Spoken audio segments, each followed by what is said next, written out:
Қауіпті індеттің беті қайтар емес. COVID-19-ның зертханалық расталған жағдайы 2000-ға жетіп отыр. Күніне бұл көрсеткіштің 3 жағдай өлімге әкеледі деп отыр мамандар. Ауырғандардың ішіндегі 10% жағдай балаларға тиесілі.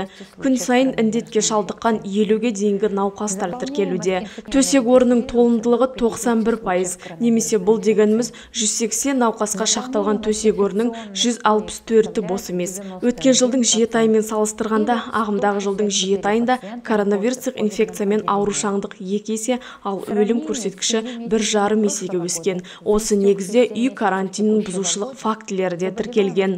За период с 10 июня по 11 августа 10 маусым мен 11 тамыз аралығында үй карантинінің бұзылғаны жөнінде 39 жағдай тіркелген. Ал оқшаулауды бұзғаны үшін 6 адам әкімшілік жауапкершілікке тартылды. Ал қалғандары үй карантины аяқталғаннан кейін ғана әкімшілік жауапкершілікке тартылады. Әзірге оларға тек ескерту жасалды деп мәлім етті баяндамашы. Үй карантины бұл адамдарды сыртқа шықпай, қоғамдық орындарда оқшаулауды білдіреді. Емделушілермен байланысқа түсушілерді оқшаулаудың міндетті режимі Қазақстан Республикасы Денсаулық сақтау министрлігінің санитарлық эпидемияға қарсы және санитарлық профилактикалық іс-шараларды жүргізуді ұйымдастырудың кейбір мәселелері туралы бұйрығымен бекітілген санитарлық ережеде көзделген. Бұл талаптарды орындамаған үшін 30 айлық есептік көрсеткіш мөлшерінде, яғни 87.510 теңге мөлшерінде әкімшілік жаза қарастырылған. Бүгінде өңірде екпенің бірінші компонентін